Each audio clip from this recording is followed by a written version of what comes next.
천사의 아침 방문을 찾아오신 여러분을 환영합니다. 오늘도 아침 예배 말씀으로 믿음과 위로의 시간을 갖게 되길 바랍니다. 성도 여러분 안녕하십니까? 오늘도 아침 예배에 찾아오신 모든 성도님들을 진심으로 환영합니다. 사랑이 식어지고 이기적으로 되어버린 이 세상에서 어떻게 하면 성도들의 마음과 마음이 묶여지는 사랑의 교제를 나눌 수 있을까요? 오늘 말씀을 통해서 마음을 묶어주는 비단끈이 무엇인지 꼭 확인하시는 귀한 시간 되시길 간절히 바랍니다. 이제 기도하겠습니다. 하늘에 계신 아버지, 날마다 아침 예배를 통해서 우리의 연약함을 붙잡아 주심에 감사드립니다. 오늘도 겸손한 마음으로 말씀 앞에 서서 내 생각과 감정을 내려놓고 성령께서 주시는 세미한 음성에 귀 기울여 들을 수 있도록 인도하여 주시옵소서.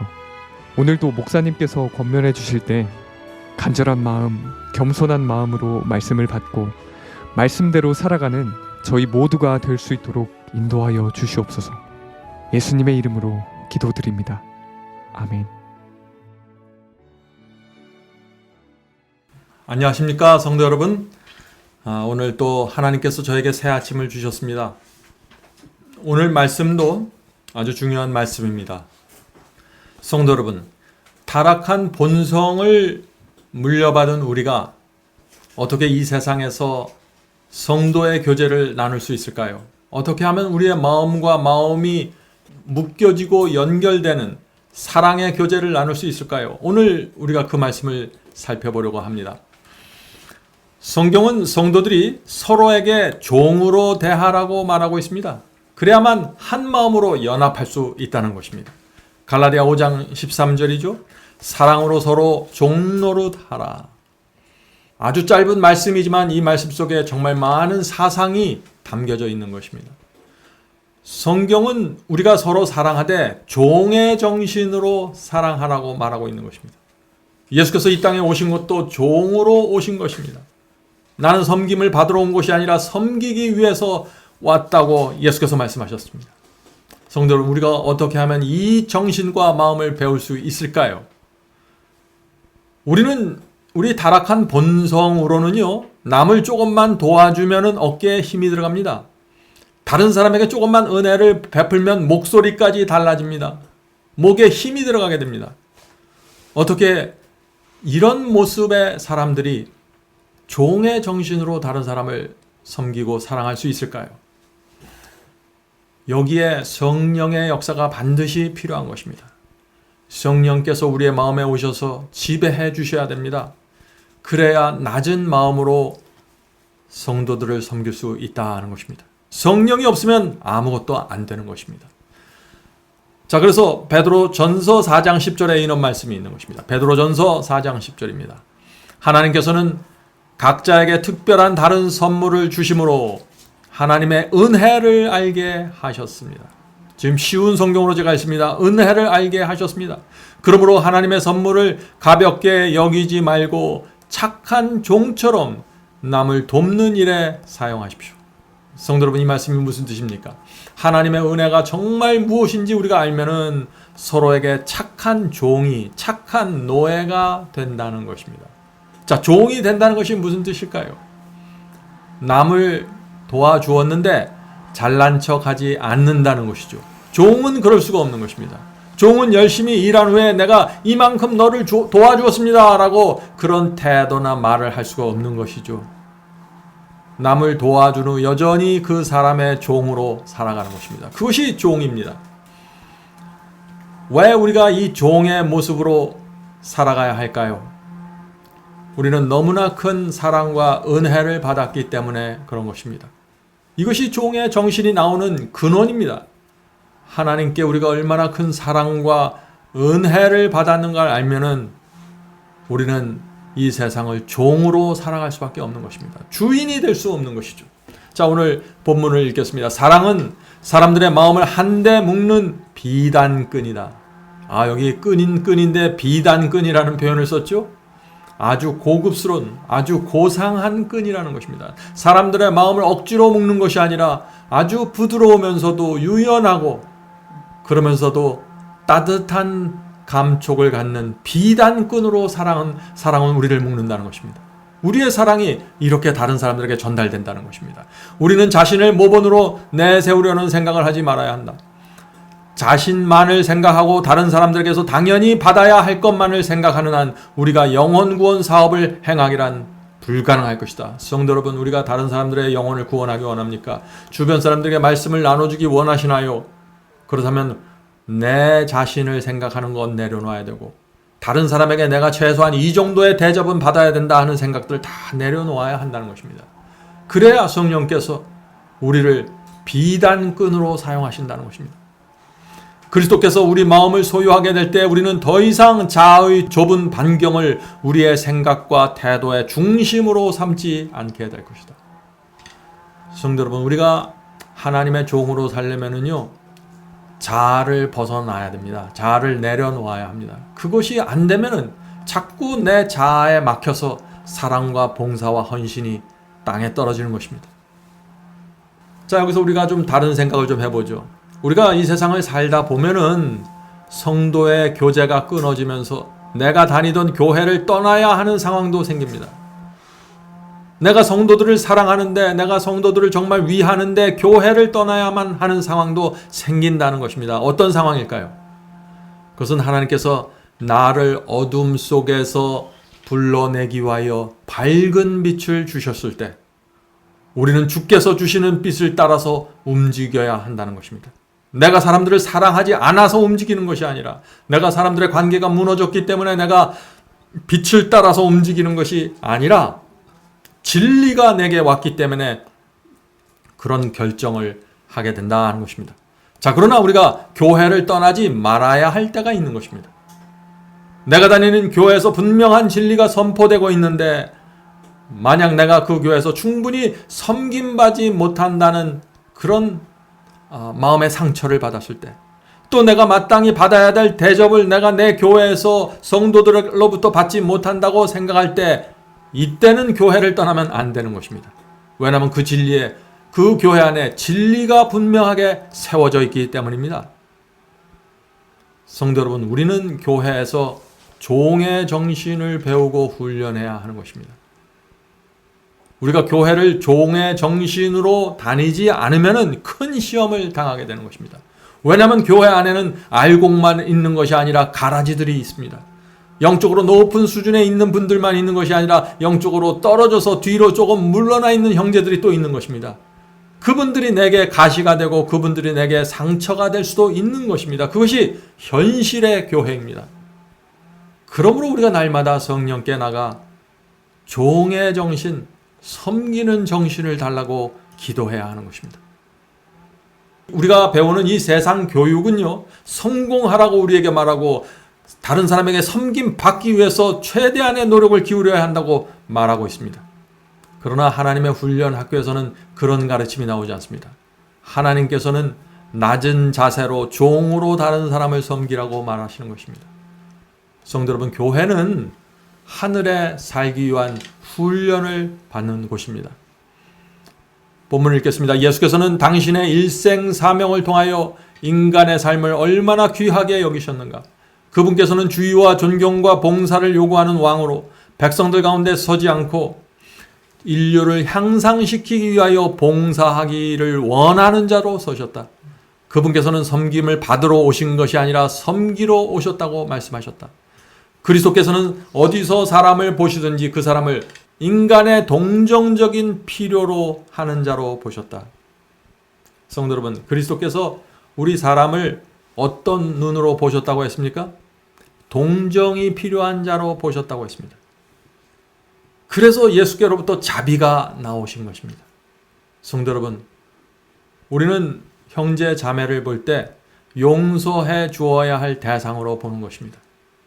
내가 동정을 베풀어야 할 대상으로 보아야 하는 것입니다. 그래야만 자비가 마음에서 흘러나올 수 있게 되는 것입니다. 우리는 형제를 어떤 눈과 마음으로 바라보고 있나요? 그것이 중요한 것입니다. 그것이 잘못되어 있고 왜곡되어 있을 때 우리는 말씀과 성령으로 가서 하늘의 은혜를 달라고 기도해야 되는 것입니다.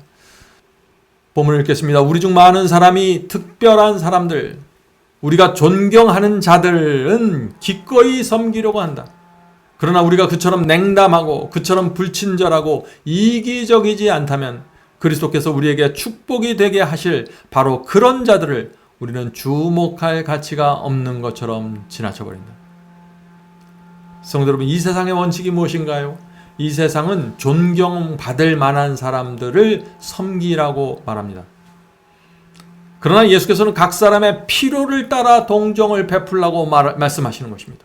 누가복음 1장 53절에 그래서 이런 말씀이 있는 것입니다. 필요를 따라 동정을 베푸는 말씀입니다. 줄이는 자를 좋은 것으로 배불리셨으며 부자는 빈손으로 보내셨도다. 참 여기 흥미있는 말씀이 나오죠.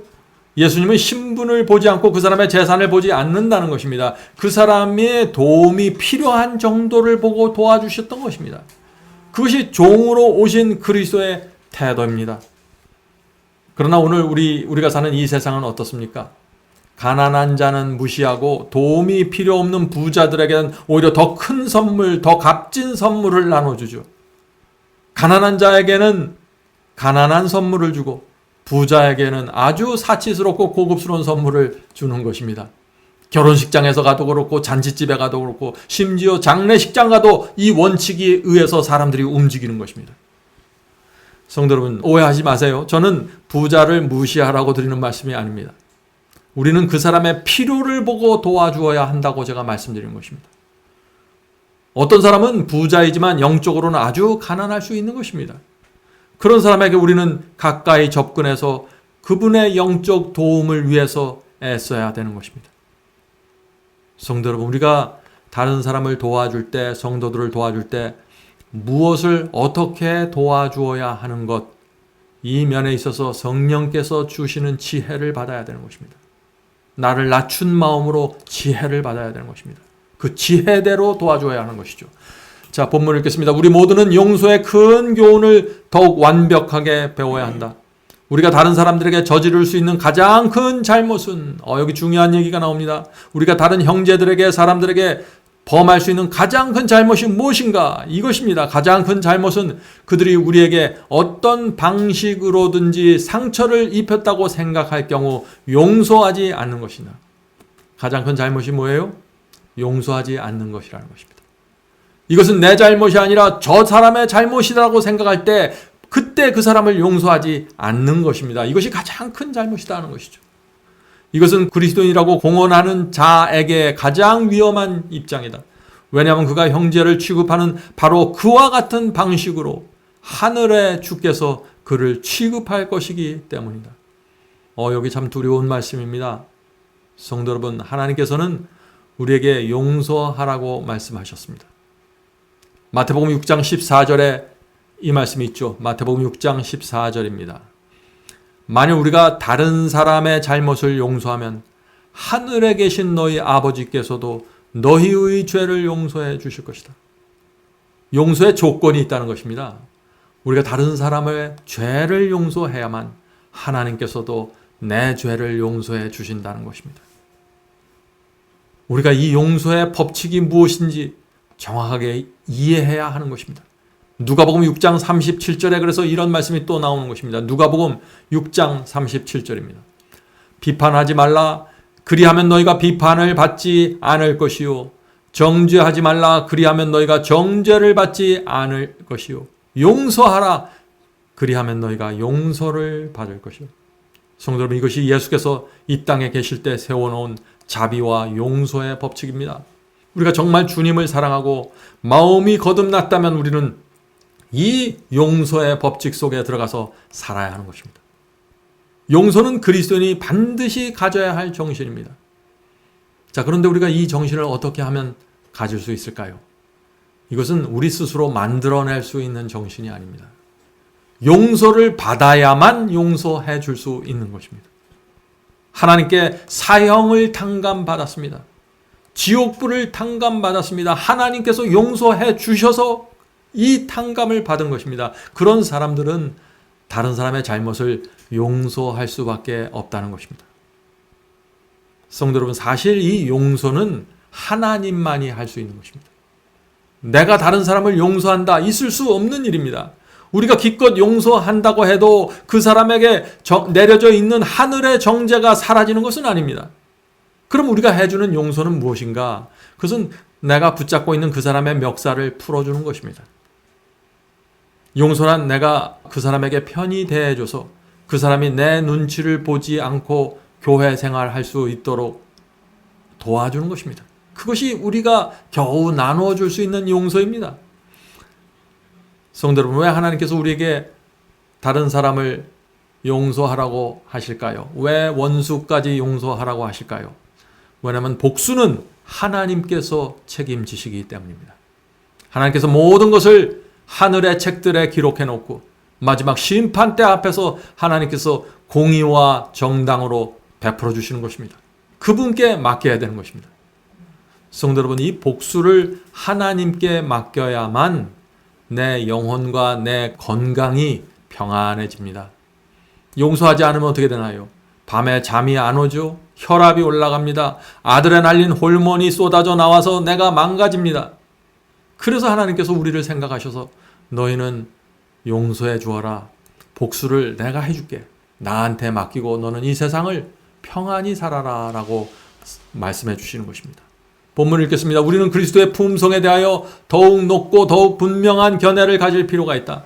우리는 하나님을 재판관으로만 생각하지 말아야 하며 그분이 자애로운 아버지라는 점을 잊지 말아야 한다.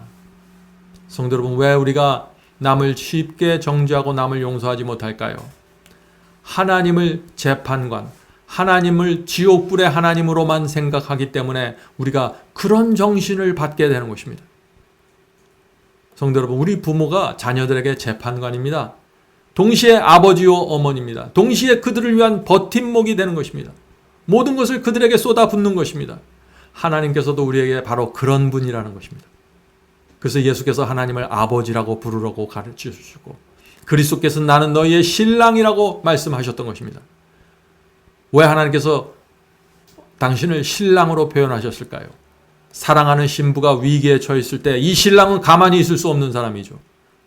하나님과 그리스도와 성령께서도 우리를 신부처럼, 사랑하는 신부처럼 보호하고 지켜주신다는 말씀입니다. 바로 이런 하나님의 마음과 태도와 자세 때문에 우리의 마음속에 늘 평안하고 감사하고 다른 사람들 배려하고 정죄하지 않고 도와주려는 그 섬김의 자세가 흘러나오게 된다는 것입니다. 하나님을 알아야 하나님의 성품이 나오게 되는 것입니다. 자, 우리가 이 모든 진리를 알면은 어떤 상황에서도 우리가 하늘의 모든 것을 맡기고 평안할 수 있다는 것입니다. 다른 사람들이 아무리 나를 공격해도 내가 하나님 안에서 쉴 수 있는 것입니다. 나보다 나를 더 잘 아시는 하나님, 내가 얼마나 억울한지 너무나 잘 아시는 하나님, 나보다 나를 더 사랑하시는 하나님, 나보다 나를 더 염려하시는 하나님께 내 인생을 맡기고 살면 편해지고 풍요로워지게 되는 것입니다. 이런 사람들에게 성도의 교제는 성령의 은혜로 베풀어지게 되는 것입니다. 본문을 읽겠습니다. 이런 생각보다, 자, 이런 생각이 뭔가요? 하나님을 심판관으로 보는 생각을 말하는 것입니다. 이런 생각보다 우리의 영혼에 더 큰 손해가 될 수 있는 것은 아무것도 없다. 가장 큰 우리 영혼의 손해가 뭐예요? 하나님을 무서운 재판관으로만 보는 것입니다. 하나님을 지옥불을 퍼부어서 우리를 죽지도 못하게 펄펄 끓게 만드는 그런 하나님으로 보는 것입니다. 하나님의 성품을 오해하는 것입니다. 이렇게 될 때 우리의 영혼에 큰 상처가 생기게 된다는 것입니다. 왜냐하면 우리의 전 영적 생애는 하나님의 품성에 대한 우리의 개념에 의해서 형성되기 때문입니다. 자녀들이 어머니 아버지의 성품과 생애를 보고 자녀들의 마음에 엄마 아버지에 대한 그림이 그려지게 되는 것입니다. 우리도 마찬가지입니다. 하나님의 성품을 정확하게 알아야만 하나님의 성품이 우리 마음에 그려지게 되는 것입니다. 성도 여러분, 우리가 어떻게 하면 하나님의 성품을 정확하게 볼 수 있을까요? 하나님께서는 당신의 성품을 내가 누구라는 사실을 성경에 기록해 두셨습니다. 내가 어떤 하나님이고 내가 너희를 어떻게 인도하고 구원할 것이다라는 그 자세한 진리를 성경에 기록해 두신 것입니다. 그러므로 우리는 성경 말씀을 통해서 하나님을 바라봐야 하는 것입니다. 내가 느끼는 느낌과 감정이 아닙니다. 진리를 통해서 하나님을 만나게 되는 것입니다. 이렇게 만난 성도에게는 흔들림이 있을 수 없는 것입니다. 왜냐하면 하나님의 성품과 그분의 사랑과 공의를 정확하게 보면은 그분께 대한 존경과 매력에 깊이 빠질 수밖에 없는 것입니다. 자, 성도 여러분, 왜 오늘날 기독교에 잘못된 교리들과 잘못된 예언 해석과 잘못된 복음들이 이렇게 들어와 있을까요? 사탄은 무엇을 노리는 것일까요? 하나님의 성품을 왜곡시키기 원하는 것입니다. 오해하게 만드는 것입니다. 그래서 성도 여러분, 지금 하나님께서는 억울하신 것입니다. 왜냐하면 하나님을 믿는다고 말하는 사람들이 하나님의 말씀 성경을 오해해서 하나님의 성품을 오해하고 어둠 속에서 살아가고 있기 때문입니다. 계속해서 읽겠습니다. 에베소 5장 1절 2절입니다. 우리는 하나님을 본받는 자가 되고 그리스도께서 너희를 사랑하시는 것과 같이 너희도 사랑 가운데서 행하라. 성도 여러분, 하나님께서 우리에게 기대하는 표준을 결코 낮추지 마십시오. 성령께서 우리 마음을 지배해야만 도달할 수 있는 가능한 표준이 하나님을 본받는 것입니다. 예수께서 우리를 사랑하신 것처럼 우리도 사랑하라. 이 표준은 인간의 본성 속에서 나올 수 있는 사랑이 아닙니다. 하늘에서 사랑을 퍼부은 바 되어야 되는 것입니다. 그는 우리를 위하여 자신을 버리사 향기로운 제물과 생축으로 하나님께 드리셨느니라. 여기 놀라운 말씀이 나오죠. 에베소 5장 1절 2절에 나오는 이 말씀은 정말 놀라운 말씀입니다. 이것이 우리가 도달하도록 요구되는 사랑의 높이이다. 그리고 이 사랑의 직물은 이기심으로 오염되어 있지 않다. 성도 여러분, 오늘 우리가 놀라운 말씀을 살펴보았습니다. 그리스도께서 우리를 사랑하기 때문에 화목제물이 되셨다는 것입니다. 화목제물이 되었다는 것이 무엇인가요? 하나님의 아들이 짐승이 되었다는 것입니다. 짐승의 피가 되었다는 것입니다. 그래서 구약시대 성소를 주시면서 죄를 범할 때마다 양의 목에 줄을 끌어매고 성소로 끌고 가 죽이라고 하신 것입니다. 피를 흘리라고 말씀하신 것입니다. 그것이 하나님께서 우리의 죄를 용서하기 위하여 우리에게 주신 그리스도의 참담한 모습입니다. 우리가 죄를 범할 때마다 그래서 주님의 목에 줄을 매고 하늘 성소로 가게 되는 것입니다.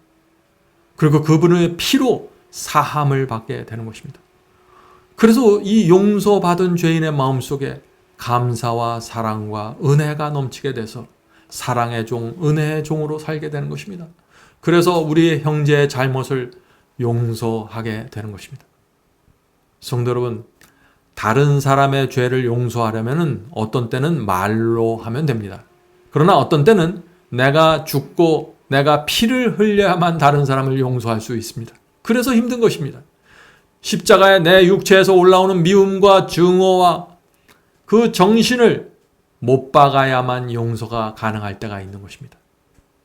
그래서 성령께서 내 속에서 역사해 달라고 우리가 간절히 매달려야 하는 것입니다. 나는 저 사람보다 더 엄청난 죄를 하나님께 용서받았다는 사실을 잊지 마십시오. 끊임없이 기억해야 합니다. 내가 용서해 줄 그 사람보다 내가 더 훨씬 더 큰 죄를 내 인생 가운데 범했다는 사실을 기억해야 하는 것입니다. 성도 여러분, 그런 사람들은 하늘의 정신을 갖고 이 세상을 살아가게 될 것입니다. 자, 이제 기도하고 마치겠습니다. 하늘에 계신 아버지, 용서하지 못하는 정신을 내려놓게 하여 주시옵소서.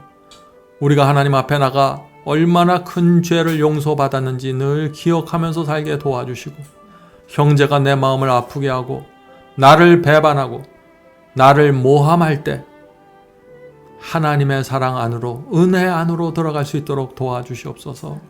하늘에 계신 아버지, 우리가 이 세상에 미움과 원수와 증오로 살아갈 시간이 없습니다.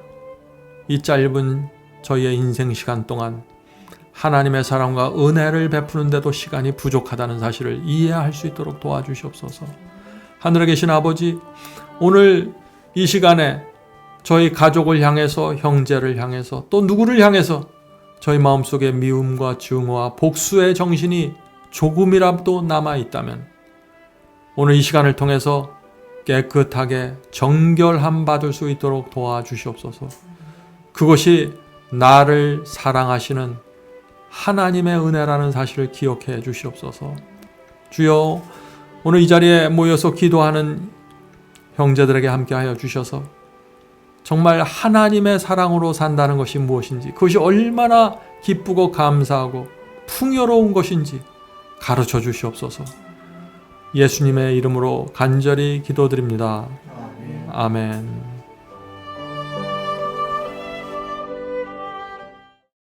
성도 여러분, 마지막 사명에서는 아침 예배 채널을 유튜브에서 별도로 운영하고 있습니다. 아침 예배 채널에서는 매일 새벽 4시에 예배 영상이 올려지고 있으며 특별히 아침 9시에 생방송 예배가 진행됩니다. 아침 9시 생방송 예배가 아침 예배 채널의 독특한 특징입니다. 원하시는 분들은 유튜브에서 아침 예배 채널을 별도로 구독 신청하여 주시면 저희와 함께 생방송으로 아침마다 예배 드릴 수 있습니다. 매일 아침마다 하나님의 말씀으로 저희 모두가 주 앞에 나와 예배 드리는 신앙으로 함께 나가게 되길 간절히 바랍니다. 감사합니다.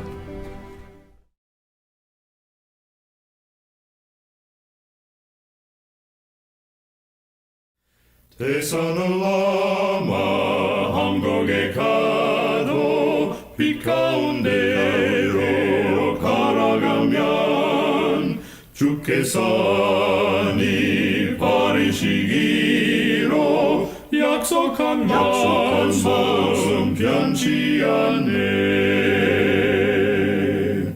하늘에 열린 그 밝은 빛이 내 영혼 속에 차고 넘치네.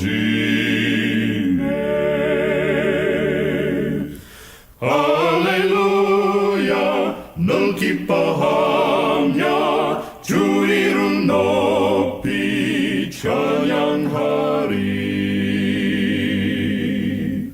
권명한 자비 널 기뻐하며 영원한 장금 목적하고 그 크신 이름 찬양함으로 날마다 빛이 갈아가리. 하늘에 열린 그 밝은 빛이 내 영혼 속에 차고 넘치